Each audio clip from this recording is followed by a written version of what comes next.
بسم اللہ الرحمن الرحیم۔ اللہ کے نام سے شروع جو بہت مہربان رحمت والا۔ صلی اللہ علی النبی الامی و آلہ صلی اللہ علیہ وسلم، صلاۃ و سلام علیک یا رسول اللہ۔ اے رضا، ہر کام کا ایک وقت ہے، دل کو بھی آرام ہو ہی جائے گا۔ اجمیر شریف میں اعلی حضرت کا خطاب بیان۔ اعلی حضرت مجدد دین و ملت، کنز الکرامت امام احمد رضا رضی اللہ تعالیٰ عنہ نے متعدد بار یعنی کئی بار اجمیر شریف القدس کا سفر کیا اور میں شرکت فرمائی اور بارگاہ غریب نواز میں حاضری کی سعادت سے فیضیاب ہوئے۔ ایام عرس میں سجادہ نشین کی طرف سے ہر سال شاہ جہانی مسجد میں جلسے کا اہتمام ہوتا۔ باہر سے آئے ہوئے خطبائی مقررین سلطان الہند کے فضائل و مناقب بیان فرماتے۔ اعلی حضرت میدان قرطاس و قلم کے شہ سوار تھے۔ فن خطابت و تقریر سے کوئی بہت زیادہ لگاؤ نہیں تھا، لیکن مخصوص موقع پر علم و حکمت کے دہارے کو فن تقریر کی سمت بھی موڑ دیتے تو ایک بار پھر سامعین یہ کہنے پر مجبور ہو جاتے، ملک سخن کی شاہی تم کو رضا مسلم، جس سمت آ گئے ہوں سکے بٹھا دیے ہے۔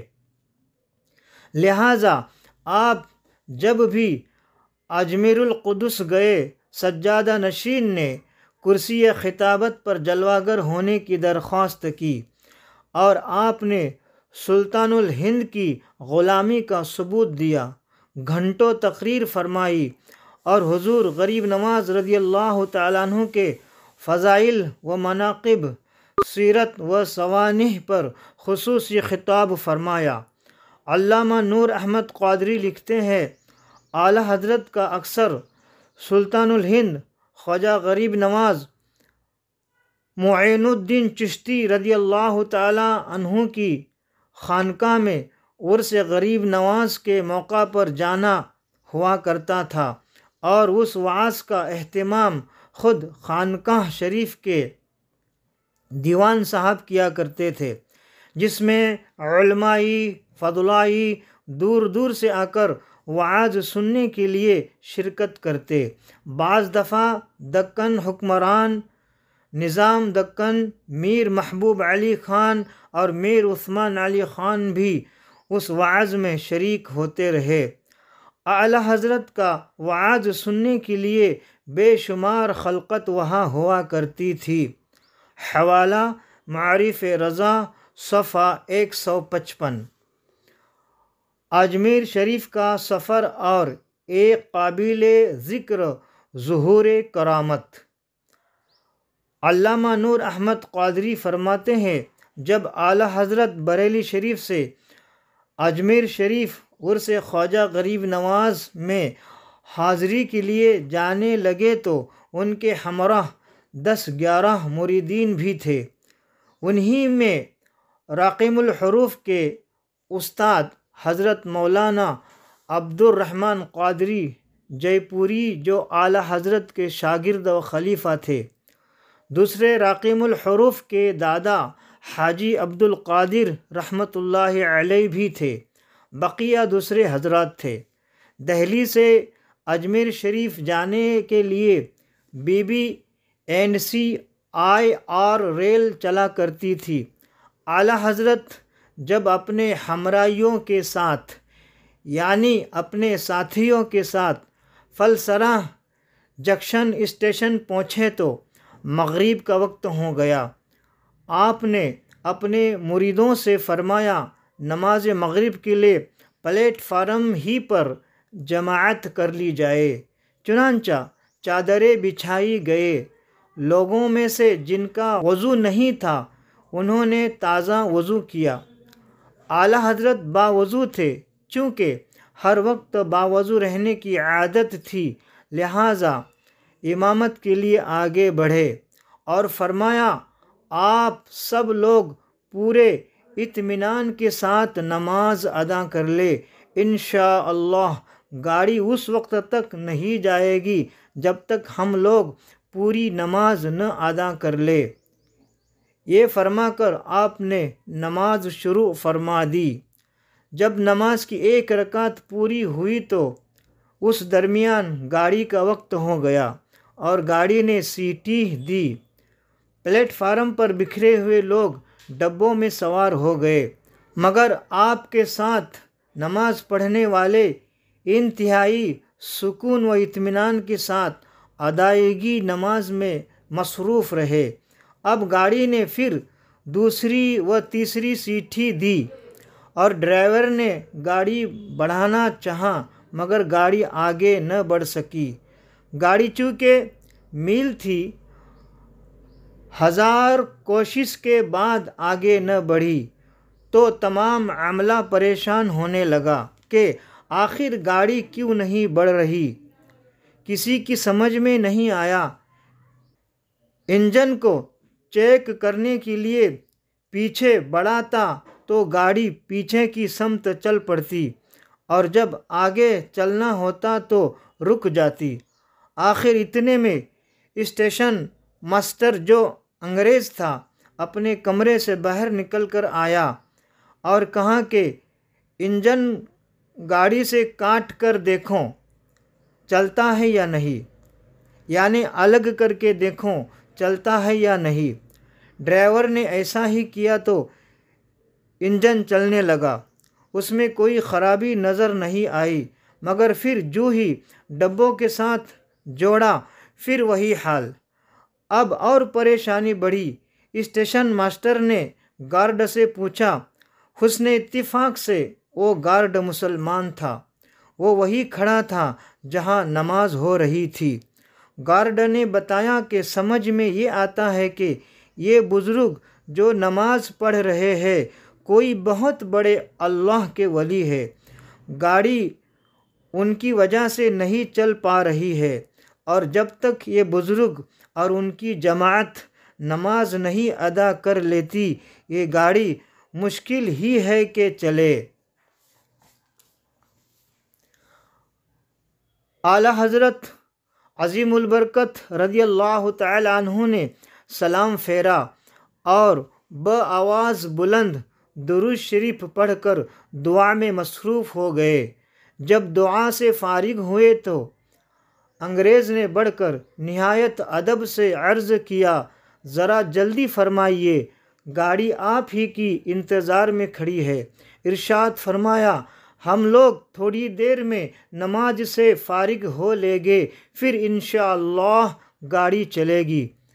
آپ جانتے ہیں کہ یہ نماز کا وقت ہے۔ آپ لوگوں نے جب نماز سے فراغت پا لی اور آ کر گاڑی میں فروکش ہو گئے، یعنی بیٹھ گئے، تو پھر گاڑی چلنے لگی۔ انگریز نے ادب سے سلام کیا، پھر آپ لوگ اجمیر القدس کے لیے روانہ ہو گئے۔ اس کرامت کا انگریز کے دل پر بڑا گہرا اثر ہوا۔ وہ رات بھر سوچتا رہا اور اسلام کی حقانیت اس کے دل میں اپنی جگہ بناتی رہی۔ بالآخر وہ صبح کو اپنی جگہ دوسرے کو مقرر کر کے اپنے پورے گھر والوں کے ساتھ اجمیر القدس کے لیے چل پڑا تاکہ وہاں خواجہ غریب نواز رضی اللہ تعالی عنہ کی بارگاہ میں حاضر ہو کر اعلیٰ حضرت عظیم البرکت کنز الکرامت رضی اللہ تعالی عنہ کے دستے مبارک پر یعنی ہاتھ مبارک پر اسلام قبول کرے۔ جب وہ اجمیر شریف پہنچا تو اس وقت درگاہ شریف کے شاہجہانی مسجد میں اعلیٰ حضرت کا خطاب ہو رہا تھا، یعنی بیان ہو رہا تھا۔ وعظ میں شریک ہوا، بیان سنا، اور جب وعظ ختم ہوا تو قریب پہنچ کر اعلیٰ حضرت عظیم البرکت رضی اللہ تعالی عنہ کے ہاتھوں پر بوسہ دیا اور عرض کیا کہ جب سے آپ فلسرہ اسٹیشن سے ادھر روانہ ہوئے ہیں اسی وقت سے میں بے چین ہوں، سکون نہیں ملتا۔ آخر اپنے افراد خانہ کو لے کر یہاں حاضر ہو گیا ہوں۔ اور اب آپ کے دست اقدس پر اسلام قبول کرنا چاہتا ہوں۔ آپ کی یہ کرامت دیکھ کر اسلام کی صداقت و حقانیت کا مکمل یقین ہو گیا ہے۔ چنانچہ اعلیٰ حضرت عظیم البرکت رضی اللہ تعالیٰ عنہ نے ہزارہا زائرین عرس کے سامنے اس انگریز کو اور اس کے 9 افراد کو کلمہ پڑھا کر اسلام میں داخل فرمایا، نیز اس کو سلسلہ قادریہ میں بیعت بھی فرمایا اور اس کا نام رابرٹ سے بدل کر عبد القادر رکھا اور اس کو اسلام کی تعلیمات سے نوازا۔ حوالہ معارف رضا، صفحہ 156 تا 157۔ توجہ دے۔ نمبر 1، اگر اعلیٰ حضرت کو خواجہ غریب نواز سے محبت نہیں ہوتی تو کثرت سے عرس غریب نواز میں شرکت کیوں کرتے؟ بلا شبہ بار بار شرکت کرنا محبت خواجہ کی نشانی ہے رضی اللہ تعالی عنہما۔ نمبر 2، اعلیٰ حضرت رضی اللہ تعالی عنہ نے اجمیر القدس میں جو متعدد تقریریں فرمائے وہ آج محفوظ نہیں ہے، لیکن بلا شبہ آپ نے سیدنا سرکار غریب نواز رضی اللہ تعالیٰ عنہ کے فضائل و مناقب بیان فرمائے۔ اگر آپ غریب نواز کے مناقب بیان نہیں فرماتے اور آپ کے دل میں ذرا برابر بھی غریب نواز کے تعلق سے بغض ہوتا تو قطعی طور پر متعدد تقریروں کا موقع ہی نہیں دیا جاتا اور حضرت خواجہ کے چاہنے والے قطعی آپ کی کسی مجلس میں شریک نہیں ہوتے۔ یقیناً آپ کی متعدد تقریریں عشق خواجہ کی علامت ہے، یعنی نشانی ہے۔ عرس میں شرکت کے لیے صرف تنہا نہیں جاتے بلکہ اپنے مریدوں اور ماننے والوں کو بھی ساتھ لے جاتے۔ کیا یہ محبت خواجہ کی پہچان نہیں ہے رضی اللہ تعالی عنہ؟ ہم جاتے ہیں غریب نواز کے آستانے پر تو اپنے لیے دعا کرتے ہیں اور واپس آ جاتے ہیں، لیکن اعلیٰ حضرت عظیم البرکت رضی اللہ تعالیٰ عنہ کا اجمیر شریف میں جانا عرس خواجہ کے موقع پر اور دیگر موقع پر بے مثال ہے۔ آپ اجمیر شریف تشریف لے جاتے ہیں تو 9 انگریزوں کو اسلام کی لازوال نعمت سے مالا مال فرماتے ہیں۔